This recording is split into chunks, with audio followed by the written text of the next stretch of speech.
Ko whakatōro hia ke te kāwanatanga te noho oho tata a motu. Mātua rā ki te tairawhiti ki te matau a Māui anō hoki. Tata ki te rua wiki no te karawhiunga mai o Huripari Gabriel ki te matau a Māui.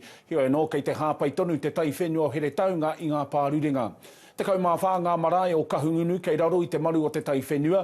Kei te mahi tahi ia me ratonga kia atu ki te āwhina i o rātou hapori kia piki anō te ora.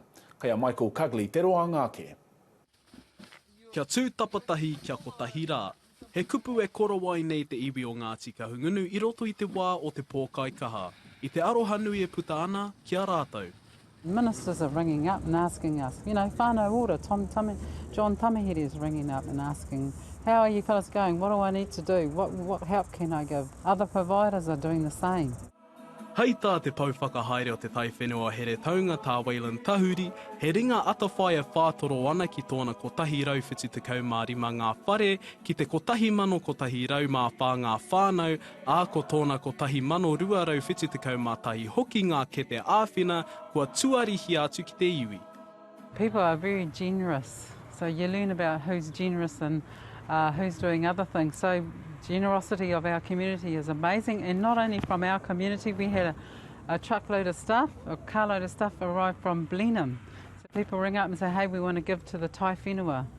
Heoi anō rā, ko ngā marae tonu ke te tihi o whakamiha. The main mahi is done in the marae. So, you know, I don't know if you know, but Taiwhenua represents 14 marae of the rohe, and it is them who are our contact people. We have board members in each marae.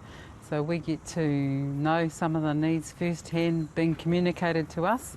So the first mahi and first response is from our marae and our hapu and our whānau, and then after that, that's when we kick in.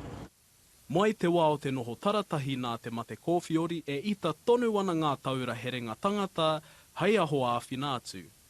Over the last 3 years, because, you know, we're coming up to that 23rd of March anniversary, when things closed down in 2020, the local relationships and the support we give each other has been amazing. So we're here and we're looking after the welfare needs and the wellness needs of whānau in the community. Michael Cugley, Te Ao Mārama.